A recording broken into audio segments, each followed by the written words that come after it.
Nothing brings me more joy than to bring you specialists on things that I don't do in my own business. I talk about a lot of things on the show. I talk about marketing. I talk about digital marketing.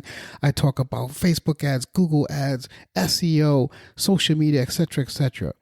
But I never, ever, ever talk about relationship building. And there's no other better person to discuss that than my guest today, who is going to teach us why that our funnel is not broken. It's our relationship. So with that, enjoy the show.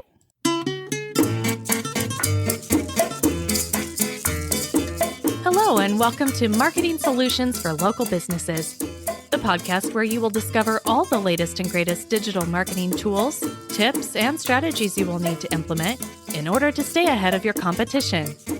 If you are not getting the results you are looking for from your digital marketing efforts, this is the podcast for you.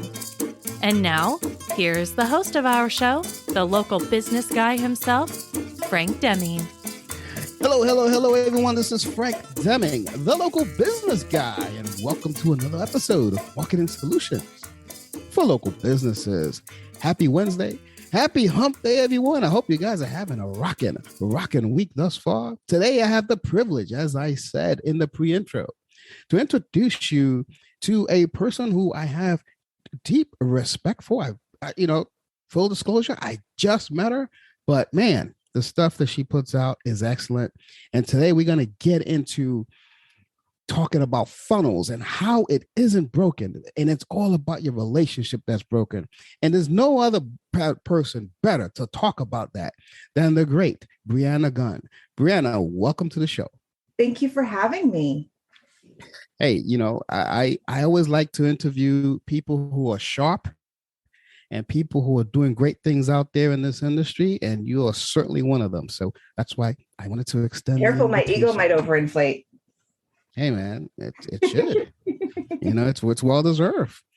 So I've already said a few things about you in the pre-intro, Breanna, but in your own words, who are you and what do you do? So I am a marketing and messaging specialist. I've been a copywriter for 11 years and have been in marketing for over 20.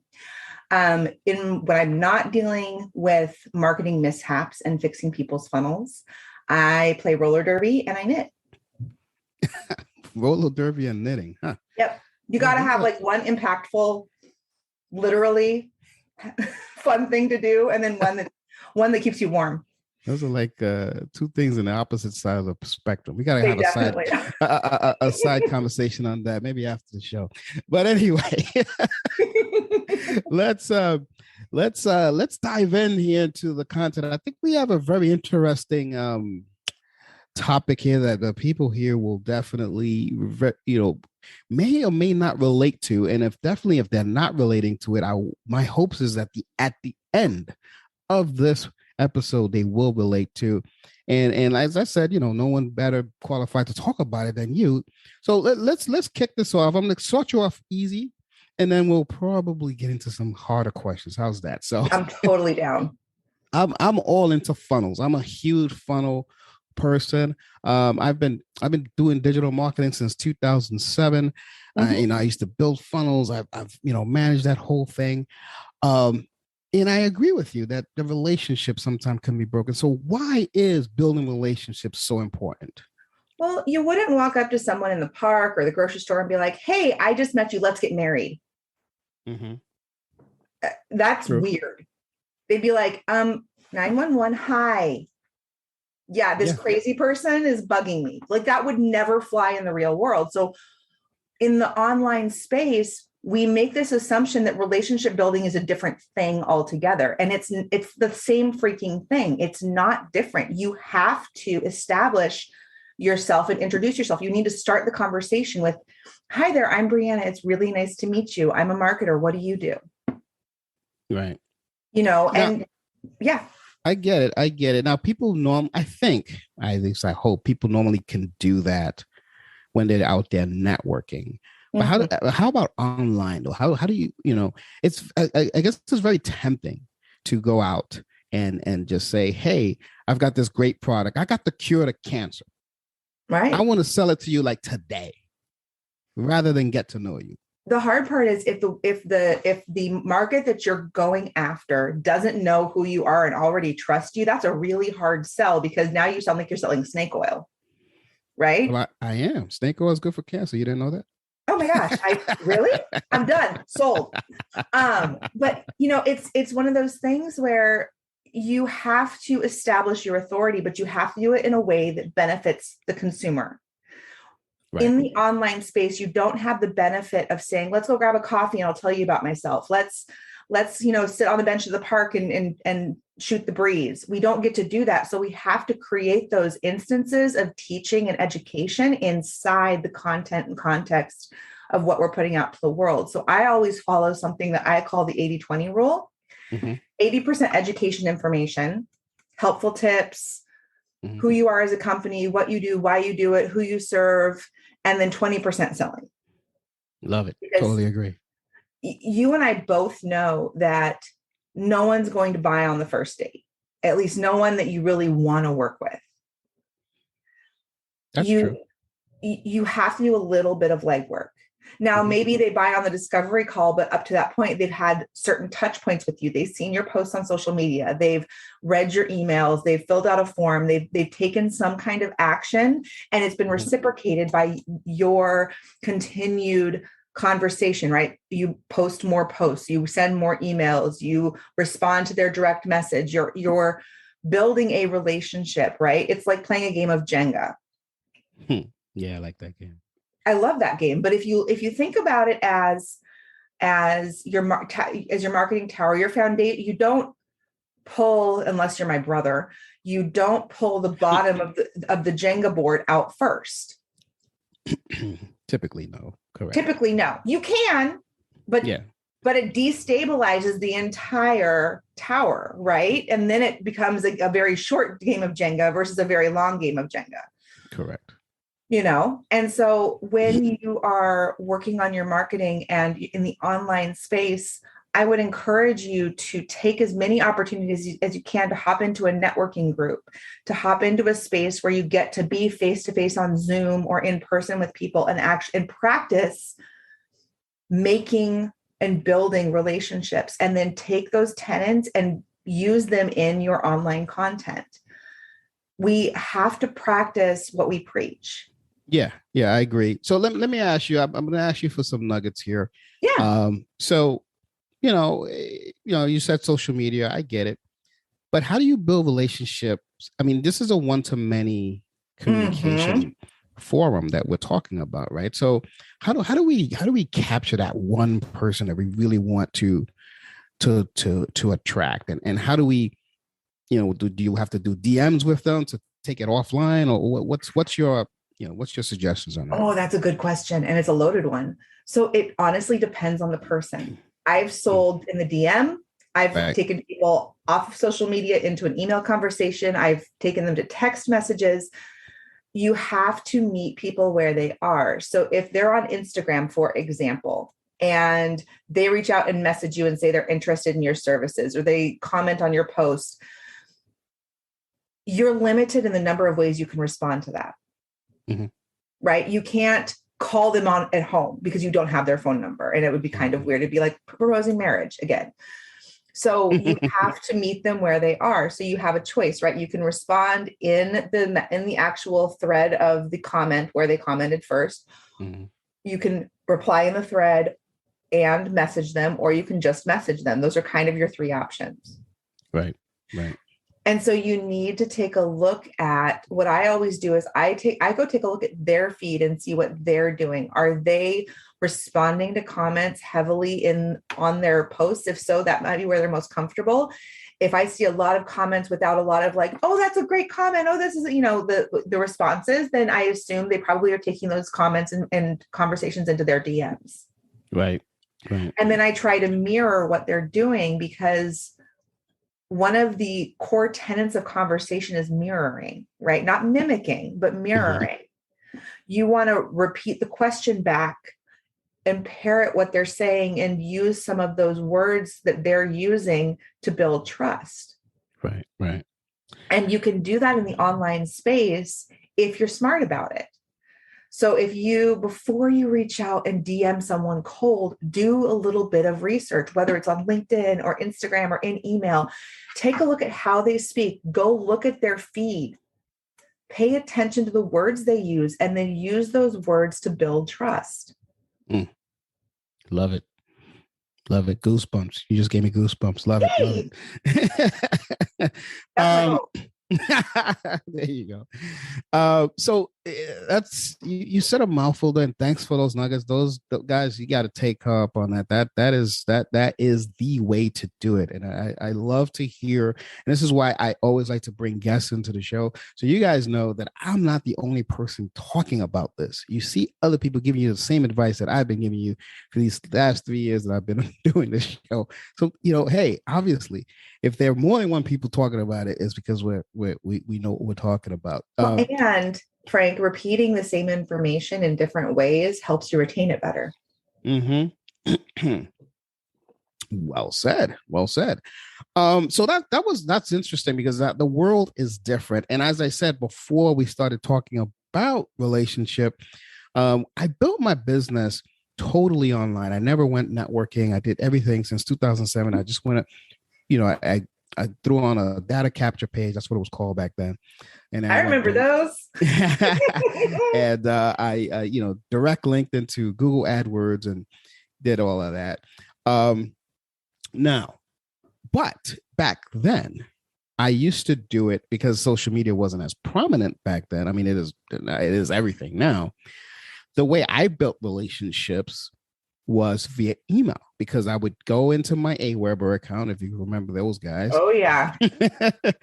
And I would send them emails, and like you said, the 80-20 rule. Most of the emails were 80% just content, 20% selling, and that's how I did it back then. So leads me to my next question to you. I was curious, do people still read emails? Is email marketing dead? I was speaking. I had a gentleman online. I had a gentleman on a show who's, he's a prominent marketer as well, just like you.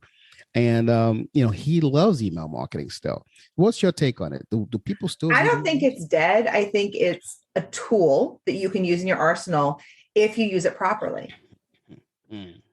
Nobody wants. So do you remember the kid in high school that was like was the popular kid, but they weren't like the most popular kid, and all they did was talk about themselves?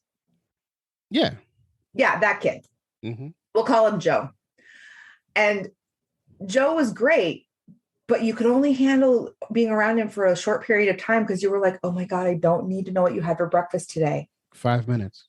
Yeah. You have so you need to flip the script in your emails and across the board in your marketing and make it about them. And don't make it about them as a whole. Make it about them as a singular person. Pick your favorite client you've ever had, ever, amen, and write to them. Talk to them. Because that matters. The other thing I tell people is, when you are leveraging email, expect an attrition. What do you mean? So an attrition is no, I know attrition. Fall off, right? Yeah, I know. So, but okay. So your email should repel and attract at the same time. Gotcha. Right. So you've got, let's say you plant flowers for bees, as an example, and you also get wasps and yellow jackets. So then you're like, okay, I don't want the wasps or the yellow jackets. So you plant some plants the wasps and yellow jackets don't like, but the honeybees still like, which I can't for the life of me tell you what that would be, but I'm sure it exists. So in your email, you want to plant those plants for the honeybees. And as the wasps and the yellow jackets come in further into your email, you start seeding those other plants that the wasps and the yellow jackets don't like, and they'll naturally leave. They'll naturally exit your list and go, I thought she might be for me, but not really. And that's great, because they're making space for more honeybees. They're making space for more people who want to hear what you have to say.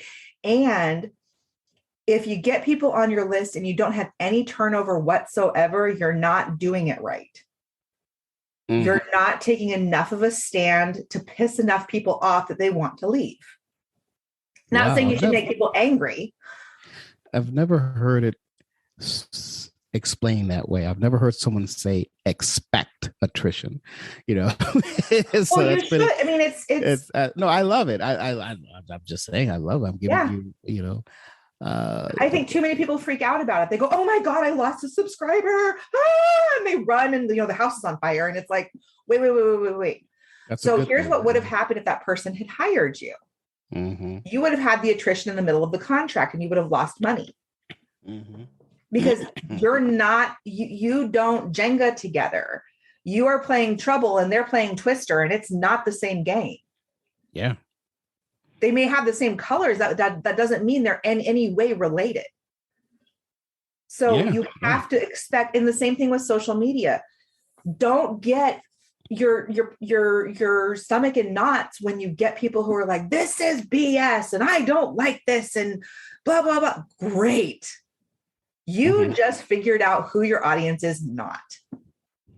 That's fantastic. And one of the best things you can do is say, thank you so much for sharing your opinion. I'm so glad you figured out your marketing. Or I'm so glad you figured out whatever it is you do. Yeah. And obviously this is not the right space for you. I appreciate you so much for sharing. Thank you. And leave it. So you think you should respond to that? I usually just block them. What's your take? It depends on how volatile it is. If they're cussing you out, block them. But if it's something where you could spin it in a way to diffuse the situation, or at least acknowledge the situation, I think you should take that opportunity because you show strength. And it also is an authority builder when you can come back at someone who is like, no, this is wrong. And you're like, I appreciate your opinion, but it's not. And here's why. And, this probably isn't the space for you. Yeah. It's funny. I guess it's just, a lot of people don't know this about me, Breanna, but, I have a pretty, I wouldn't say a bad temper, but, I can confront with the best of them. You're talking to a girl who hits people on purpose. What was that? You're talking to a girl who hits people on purpose. Okay. So I guess I just got to practice, But I just can't stay shut. I can't stay shut, and it's so I don't get bad mouth on the internet. I'll just block the person so I don't have to respond, because if I respond, it's not going to be pretty. So yeah, and if you know that about yourself, and that's a very mature thing to realize and go, this is not my jam. I should not be. Then don't. You have to know your limits. Yeah, and everything in marketing is a suggestion, right? Everyone says you should be on TikTok. Should you? I don't know. Is it right for you and your business? Yeah, it depends. For you, maybe not. For me, I found clients there, so it makes sense for me to show up there. Okay. Should you be on Instagram? I don't know. Honestly, if it makes sense if your business is a visual business, then probably. If you're very artistic or you have home decor, it's a very visual platform. So if it makes sense, same thing with Facebook, same thing with LinkedIn. Although I will argue for LinkedIn that every single legitimate business owner should be on LinkedIn and should have their profile updated and should be willing and ready to network, because the people that you meet on LinkedIn are a different breed in the best way. And so that's one platform. You don't have to necessarily post every single day or engage in all the different things that you can do on LinkedIn, but you definitely need to have a presence there. Even if it just means that you have a page that you check once a week, be there. Same thing with Alignable. Do I think you need to be heavily invested in it? No. But should you have a presence on it? Yeah. Yeah. LinkedIn is the only social platform that I play on. It's the only one. I don't, I post on Facebook and I post on Instagram, but I don't play there. I play on LinkedIn. That's I play on LinkedIn too. I also play on Instagram and on TikTok when I'm feeling it. But for the most part, LinkedIn is where I find the majority of my clients, because I'm looking for people who are ready to make moves in their business, who understand marketing, who can write content, but are out of time and bandwidth. Yeah. Which is most of us. Right. Well, it's people are like, I love it. My clients are always like, I'm actually a really good writer. And I'm like, you don't have to argue that. I know you are. I don't work with people who aren't good writers. Mm. I just, Really? I don't. 90% of my clients are excellent writers. Like they will edit something or send me something. And I'm like, holy crap, why am I writing for you again? Because they just don't have the bandwidth or they hate it. It's something they're skilled at, but they either don't love it and it's drudgery, mm-hmm. or they just, it always falls to the bottom of the to-do list because the other things pile up and are more important. Gotcha. Makes sense. So, in terms of building relationships though, Yeah. I mean, okay, so we talked about social media, we talked about emails, and you said email is not dead. I happen to agree with you, but it's a different way of maintaining that relationship. Yeah. But I think there's a missing component here because I want to make sure that the audience understands that it's just not, okay, social media, and it's just not, okay, email, right? No. The component that we're missing here is the messaging, mm-hmm. right? And, as an expert writer, what's messaging that we can do that's compelling, that, give me some nuggets on that. So these people could go home and do their homework and start saying, hey, how do I attract the right people? How do I, build that relationship more with my audience? Oh my gosh. So with your messaging, you need to uncomplicate it. Huh. You need to simplify it, because even though you're wanting to work with CEOs or CFOs or higher level business owners, we don't have time to go grab a dictionary. So simplify what you're talking about. Define things for us. When you are leveraging your messaging, look at it and go, if my fourth grader, if it's your fourth grader or your neighbor's fourth grader, read this, would they understand what I'm saying? And if the answer is no, do it again. Do it again. No. Do it again. Simplify it. The other thing you should absolutely have in place is your content pillars. If you don't know what you're talking about and it can't be defined and put into what I call content pillars or silos, where you're like, okay, marketing is one silo in my business. I talk about it a lot. I'm an expert in it. That's one thing I post about. Copywriting is another silo in my business that I talk about. They can be broad silos. They don't have to be like, I only talk about the third Thursday of every month when the sun is perfectly aligned. No. If astrology is your thing, then astrology is a silo, right? You want to appear to be an expert, right? Because you are an expert, but the master of everything is the master of none. Correct. So pick 3 to 4 things you're really, really freaking good at that you could talk about. Those posts that you see on social media, I know I'm going back to social media, but where they're like, what could you talk about unprompted for an hour? What could you talk about if I had to put you on stage tomorrow? And people are like, oh, I could give a speech on this. I could do this. Like my talk when I go speak is, your funnel isn't broken, your relationship is. I could talk about this all day long. So that's a pillar for me. Mm-hmm. So those pillars should dictate what you post and what you send an email and what you introduce yourself as in a networking situation. Those silos are the bottom pieces of that Jenga puzzle. They're what's holding everything else up. Because if you don't have them, then you're just throwing spaghetti at the wall, and that just makes a big freaking mess that you don't want to clean up. Yeah, I know. Yeah, spaghetti at the wall is not good. I hate people like, just throw spaghetti at the wall. I'm like, please don't do that. Marinara sauce is hard to get on a carpet. Yeah, it is. Hey guys, I hope you guys are enjoying the content that our guest is bringing you today. Incidentally, speaking of the guests, if you would like to be a guest on this show, if there's something that you would like to promote when it comes to digital marketing or anything within your business that you would like to promote, give us a call at 888-416-7752 or simply send us an email at info@lbmsllc.com. Someone from my office will then send you the podcast intake form and we will schedule you on the show. So if that's something you would like to do, go ahead and do that and I'll put you on the show. For now, enjoy the rest of the show. So let me ask you this. This topic came up not too long ago with one of my clients. Well, he was a prospective client at that point. Then he became a client. Because, there's a thing about authenticity online. And one of the reasons why he hired us to do his social media posting was, he wasn't getting, not that he wasn't getting traction, but he wasn't, he wasn't, he didn't have the time to do it. And his admin was doing other things, et cetera, et cetera. Okay. So we took it off his hands kind of thing.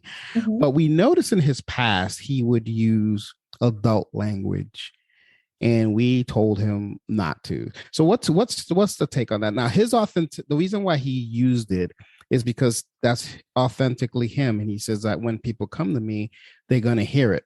So I don't want to have a disconnect, which is, it's an argument. Yeah. But what's your take on it? I have the mouth of a sailor. My husband's a coastie. And so, anyone who's listening who served, thank you. But I embarrass him. He's like, could you not swear? Could you not say that out loud? Like, does that really need to come out of your mouth? And so I'm very much in the camp with your gentleman who's like, that's, if they talk to me, they're going to hear me drop an F-bomb, or I'm going to say the S word, or I'm going to come out of my mouth, even if I'm trying really hard not to. It's just naturally something that comes out when I'm really passionate about something. So I apply the 80-20 rule to adult language as well. So I try when I write so I also write social media posts. I don't do it as often as you.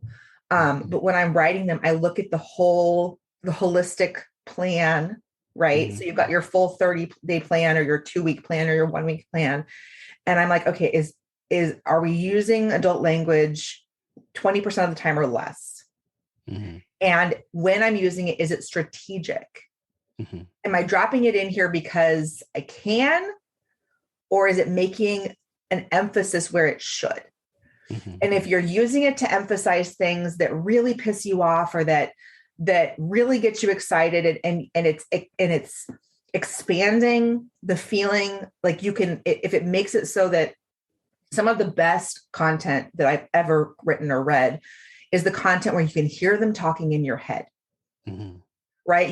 Like, have you ever read a book and you're like, and you feel like you're watching a movie? Yeah. That's what you want your content to do for people. And that is really, really stinking hard to do. Yeah. But you're probably good at it though, right? Yeah. I mean, I definitely have honed my craft. I think that I can, some of the time I can get that. I've actually had people reply and be like, oh my gosh, it's like you're in my head. And I'm like, yes. But that adult language piece, I always tell people to write how you speak, because the last thing you want is for them to be like, oh, you hired a copywriter. You're not anything like what I saw. You don't want a bait and switch feeling to happen. So dropping a few F-bombs in the content isn't the worst thing in the world, but I would say follow that 80-20 rule and look and see if there's another way you can say that line or that word or that phrase without the adult language. Now, that being said, like I said, if you're someone like me who swears a lot, don't have a completely clean social media feed. Because when people meet you, they're going to be like, this is not what I signed up for. Yeah, so that's authentic. Thanks for that. That's I love that. I mean, I curse like a sailor too, but it's funny. I'm a hybrid. Like if I'm talking to a client, I never use it. Never. If I'm in any business circle, in a networking event, Chamber of Commerce, whatever, BNI, or on my podcast, or I'm meeting people for the first time, never do it. Around my inner circle though, oh my God.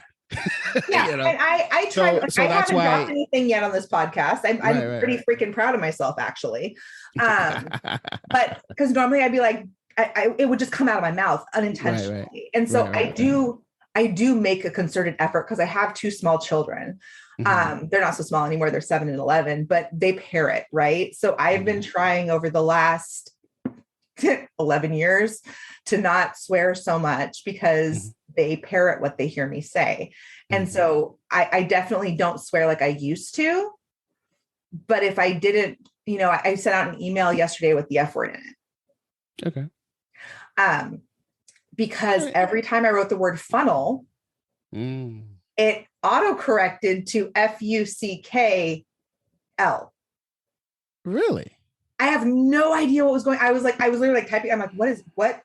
And then I'm like chicken pecking, trying to figure it out. And I finally, in the email, I was like, in case anyone is wondering, it took me a long time to write this email because the word funnel kept autocorrecting to this. Why? I have no idea. So I made a play on words, and I actually said, maybe it's because my computer hears me swearing. Could be. Like, who knows? But it was when you have those moments, play with them, make yourself human. Yeah. That's one of the fastest ways to build relationships is to show imperfections. Yeah. I mean, if it's done, and I'm starting to agree with you now, because if it's you and you're gonna meet the person and you don't do it, then they're gonna think that you're inauthentic. So you might as well just continue it, And so, you know what? Thanks. I'm gonna change my attitude with this. Not attitude. I'm gonna speak to my team and say, hey guys, drop a few F-bombs there because that's who he is. Yeah, I mean, it's one of those things. Just read through it and say, okay, like, is every other word an F-bomb? We probably need to pull back. But if you've got 10 posts, and of those 10 posts, 2 of them have F-bombs in them, leave it. Yeah. Because you don't want to use it as a comma, but you should drop it in a SM. So thanks for that advice. Yeah, of course. And you can get creative with it too. You can play around, make up words that are, and if you want to swear in your copy, in your content, in your marketing, in your messaging, and you're uncomfortable writing out the actual word, use asterisks, use dollar signs, cartoon it. Well, that's fun too. On my copy, I'll make up words. I'll say words like fugly. I used the word fugly the other day. Yeah. So, so I make up stuff. But anyway. That's a good word. It's not. I'm pretty sure it's in the Urban Dictionary. It should be. Yeah. All right. So now to our regularly scheduled program. So we're talking about building relationships, and hey, that is a form of building relationships, actually. If you're letting people know who's your authentic self, and I like that. I think that's important, and I'm not offended by it. I mean, I have tons of clients who use it all the time. They just never hear me say it, but if they were to see me around my inner circle, they'll be like, "Who is this guy?" But I'm not that person on business. So anyway, and everyone, you have to know when you're building your relationships in your business, you have to know what your boundaries are. Yeah. Because otherwise you end up treating clients as friends. You end up with and then you end up going out of scope on projects. So as you're building these relationships, bringing it back to what we were talking about, make sure that you have your guardrails in place. Make sure you have those fences up, those boundaries up. I'm not saying you shouldn't be yourself, because I am roller derby playing, knitting me all the time. Whether it's in my copy or you talk to me, I'm the same person either place. But I'm not going to sit down and talk to you about my frustrations with my kids or the struggles that I'm having with this knitting pattern that, is going south. You have to choose your battles, and you have to know what your limits are. And so on the same vein as having silos for your content and your messaging to make sure that it's authentic and in the right place, know what your stop gaps are and your limitations, and know what you're willing to share with your audience, and know what you want to keep private. Yep, exactly. Love it. So now it's time for me to put you on a spot again, Breanna. I want to put you on a spot because last time I put you on a spot, you bedazzled me, and I want to get bedazzled. I don't know, I'm feeling kind of funky this morning. I want to get bedazzled by the great Breanna Gunn. So here it is. I want three things that we all can do. Now we're talking about messaging and everything. What are the 3 things that we all can do to get our messages read / opened? Well, first opened and then read, actually, because that's the first thing you can do, and this is the thing everyone skips and everyone groans when I say it, but do your market research. Don't halfway or half, your market. Yeah, half. You can say half-assed. Don't half-ass your market research. Go talk to actual human beings. go tell people, hey, I'm doing some market research. It looks like you're a this, this, and this. I'd love to pick your brain for 10 minutes. Do you have time? Yeah. Go out and talk to real people. Record those conversations. Use Otter, use something, use a dictation app, use Zoom. I don't care, but please, for the love of all that is holy, record those conversations. Then you go to step 2.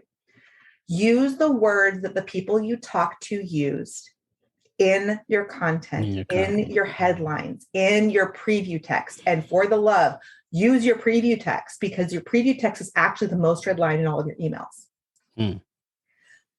Just like on social media, when you have, on Instagram or Facebook, when your post is too long, they cut the post off at a certain number of characters. Know what your boundaries are. Fill that top portion, that preview line, that top portion on social media with your best content, and then back it up as you go through the email.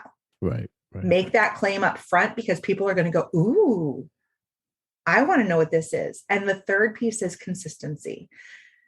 Don't be the person who asks for someone for their email, sends them the thing they asked for, and then ghosts them for months and months and months, and then expects them to actually open something and read it. If you're going to show up in people's inboxes, do it with consistency. If you're going to show up in people's feeds, do it with consistency. I do not care if you do it once a month, once a week, once a day. But whatever pattern you choose, if it's 3 days a week and it's Monday, Wednesday, Friday, every single week, great. But stick with it. Because we are in a brave new world right now. People are taking longer and longer to make purchasing decisions. People are far less trustful than they used to be. And so we need to build that trust by doing our market research, leveraging the words they use so that they know we hear them. Because this is not the you show. This is the them show. True. Right? This is not the Joe show. This is the them show. And then showing up with consistency across the board. Don't be the person that's like, I have to be everywhere. Because like I said earlier, the master of everything is the master of none. So pick 1 or 2 platforms, get really, really, really good on them. And then if you are confident that you can maintain that level of consistency, then add another platform. But don't try to be everywhere at once. Figure out where your people are. Do your market research, because they will tell you if you ask them. Then start showing up there. Show up there with consistency, and just build those relationships. Because guys, at the end of the day, friends buy from friends. So your goal is not to find more clients. Your goal is to find more friends. Yeah. It's that whole know, like, and trust thing. Yeah. And I agree. And that's real, thanks for those nuggets. I think everyone should just take that advice, because I believe in that 100% as well. I like the market research twist. I like that. I've never heard that before. Actually, I do market research, but I've never gone out and asked those. I do market research. I'm always on forums, and I see what people are talking about, and I do that. But I like your twist better. I think your twist is a little bit more personal. Yeah, but what if you could get someone on the phone and be like, "Hey, Frank, so you said this, this, and this are your problem. What if I could wave a magic wand and fix it for you? How would that feel?" Yeah. And then you tell me how it feels, and y'all use that phrase. It works really well. If the words that they tell you how it would feel after the pain is taken away, that's gold. Yeah, you can use it as a headline on a sales page, or you can use it in so many different ways. Action, all kinds of things. You could make it into reels. You could make it into a live. And the other, I'm going to do 4 tips, I guess. But the other thing is, don't be afraid to repeat content, because repetition breeds trust. Yes. So if you take the phrase they gave you and you put it as the headline on your email in the preview text, you can take that same email and you can turn it into a blog post. You can take that blog post and turn it into social media posts. You can take those social media posts, turn them into lives, turn them into reels, turn them into TikToks, turn them into all kinds of things. So don't think you have to always reinvent the wheel. Sometimes it's better to repeat the same information in different ways. Love it. Makes sense. Makes total sense. Love it. Wow. That was I asked for 3 and you gave me 4. You're over delivering there, Breanna. It sounded crazy. Didn't we all over deliver? Hey, that's the important thing, right? That's what good business people do, right? We have to, especially on the digital marketing side. All right. So, this has all been great in terms of building relationships. Those are some great nuggets. Messaging is definitely a key portion of building relationships. You talked about the do's. You talked about the best practices that you follow, and I'm sure you do for your clients and probably advise other people.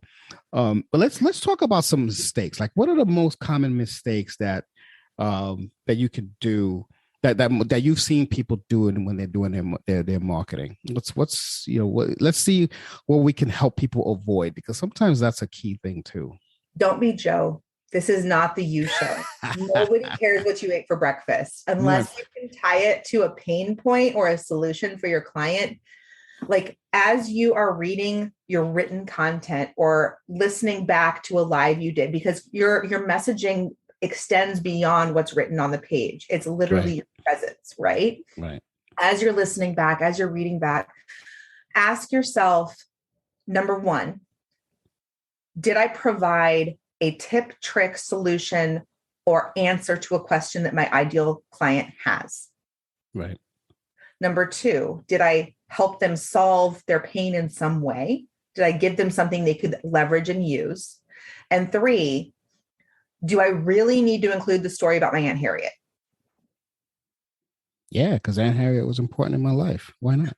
Right. But if you can tie your Aunt Harriet to those two former points, right? You can answer, Aunt Harriet had the best pie. And in order to make the best pie, she had a secret ingredient. And the secret ingredient in your marketing is this, that, keep it done. That's a great story. If you're talking about how your Aunt Harriet had hat pins and hat pins were this and and then you try to make the hat pin the point, it doesn't really work. Right. So make sure when you're leveraging story and you're using analogy and you're trying to tie in some of your personal pieces into your marketing, because people want to get to know you. Mm-hmm. Use it in a way that actually makes sense. Yes. Don't go out and tell a story for the sake of telling a story. The other thing is, everyone does this, and I've heard so many people say you shouldn't do this, and I agree. When you're going through and reading your content, and this is specific to written content, everywhere you see an I, change it to you, we, or our. Make it an inclusive conversation. Love it. No one wants to be talked at. Think you're going to make your audience feel like they're 8-year-old you and you're in trouble because you clogged the toilet. Love it. Right? You don't want to be the parent yelling at the child. And that's what ends up happening when you're like, I did this. Nobody cares. Genuinely. Nobody cares. And that's when you're going to see bounces and unsubscribes and things beyond the normal attrition that you should be seeing with your email list. Mm-hmm. What's a good normal attrition? Normal attrition is what I'm seeing is typically anything below 0.5%. Oh, really? Mm-hmm. That low? Yeah. You should on average, my list, I'm seeing 1 to 2 unsubscribes per email out of a list of about. But you're the guru of all gurus when it comes to relationships. So, but off as the guru of the gurus. Right. So let's say someone who's not a Breanna. What is something that's reasonable that you can work with? Even my clients that are like, so the thing is you're an expertise in your own lane, right? Mm-hmm. You're an expert in your own lane, not an expertise. You're an expert in your own lane. Mm-hmm. You should be attracting people who want your expertise.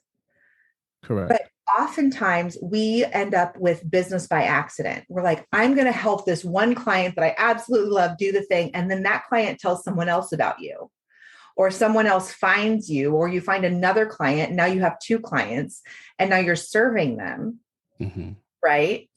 And you may decide, oh my gosh, the stuff I'm doing for client 1, I hate.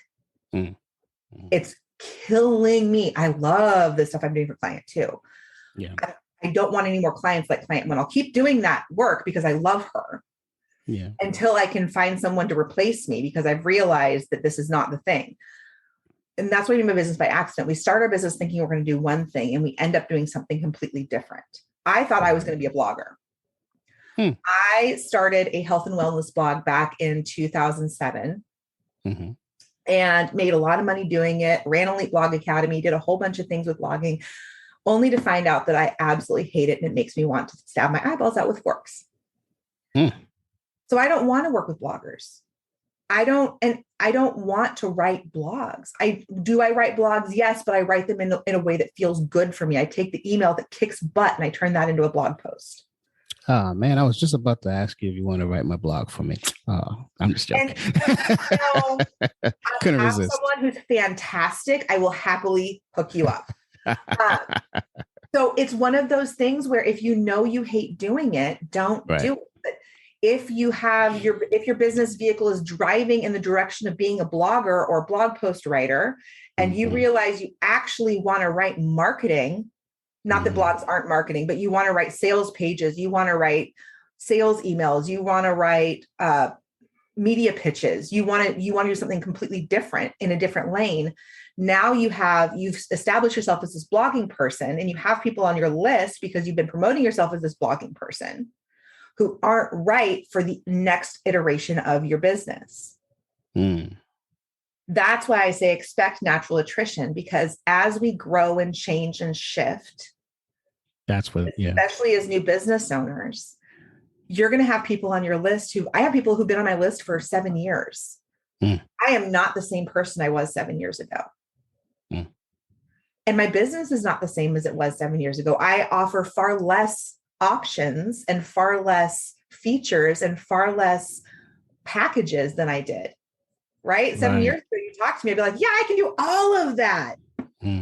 Yeah. And now I'm like, I don't do blogs. I don't do this. Like if it's in a package and we talk about it and I'm doing the rest of your marketing, then yes, it makes sense for me to do the blogs and I will take that on. And I have someone who writes blogs for me, so I don't have to.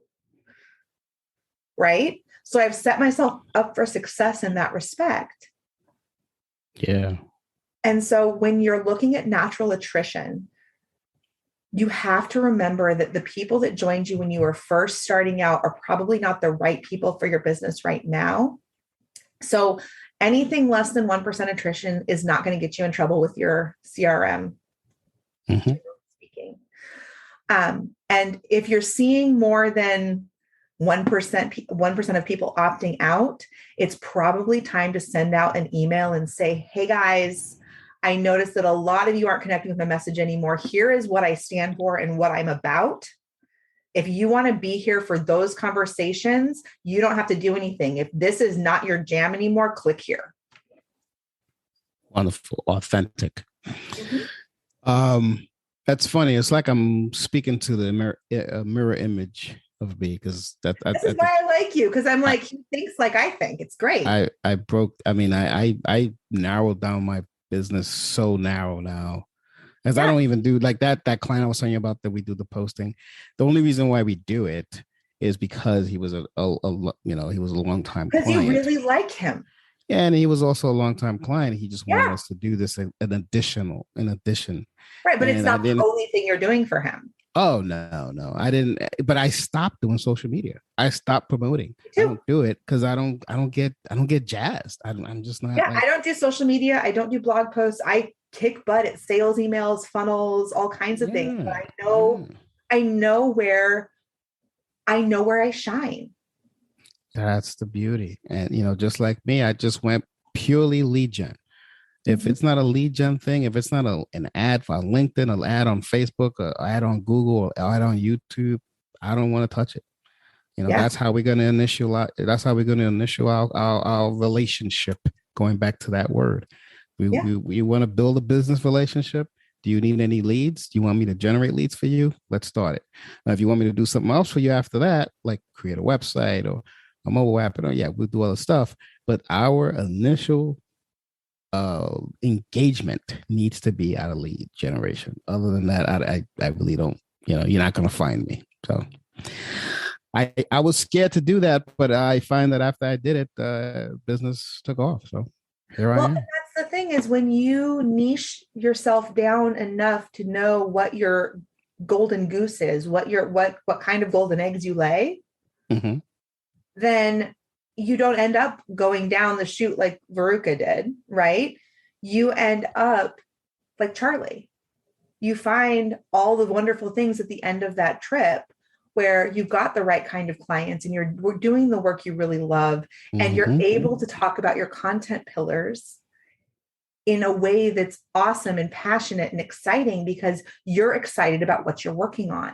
And if you come to a point where you niche even further, you're going to have that attrition again, because like you said, you went from doing general lead gen to doing like advertising lead gen, which I need to talk to you about, by the way, don't let me forget.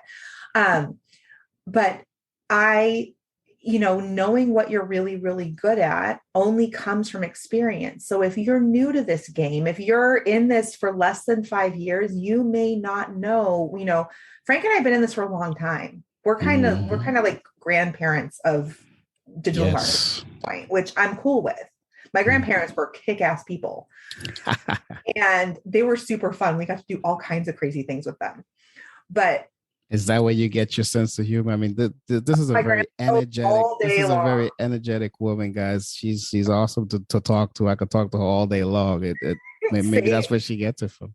But yeah, don't expect, like, it's that whole thing of you and I are further down the path. The journey of someone who's just starting or has been in this for 5 years, you're not going to be in the same place as Frank and I, and that's okay. That's expected. And the thing is, your journey doesn't look like anybody else's. So stop trying to make it be someone else's. Ooh, own yourself.